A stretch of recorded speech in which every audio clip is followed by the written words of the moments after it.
Hi, I'm Rico from Fly Process Training, and in this series, I'm going to give you some quick tips on how to get the most out of DealerSocket. This is Socket Hacks.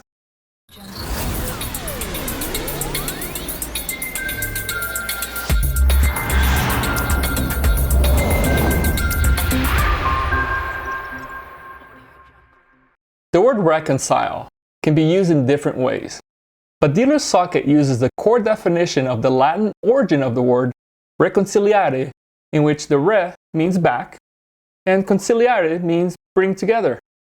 So let's bring the opportunities back together and merge them into one.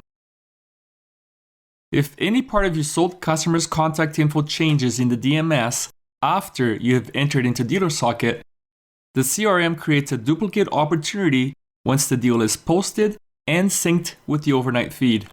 For example, if the main buyer has bad credit and needs a cosigner, DealerSocket may arbitrarily create a new opportunity for the cosigner, given that the stock number in the deal is the same.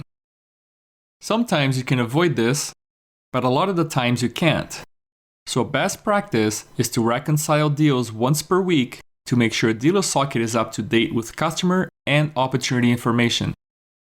To access the Reconcile tool, you need to be in the admin menu and have admin permissions.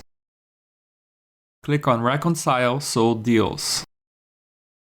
Choose a time period to reconcile, but note that you can only go back a maximum of 3 months. Locate the records to be merged. The master records are the ones that contain grayed out deal numbers which cannot be edited. The records with a checkbox are considered the child records, and it's these that you're trying to match with the deals that were posted based on similarities from customer name all the way down to vehicle stock number. Work your list from the top down, and if you see 2 or more records that represent the same deal, you need to tick the child record checkbox and make sure the DMS ID number is the same as the master record. If the check record has no DMS ID, copy the ID from the master record and paste it into the child record before you click on Merge Selected. You don't need to do this one by one. You can do as many as there are on the same page, as long as you repeat the steps I just described. You won't likely match and clear the entire screen, but at least you would have helped clear up the data in your CRM so there's no confusion with opportunities that remain open forever and continue on their attempts to reach out to a customer you've already sold to. Closure is the keyword here.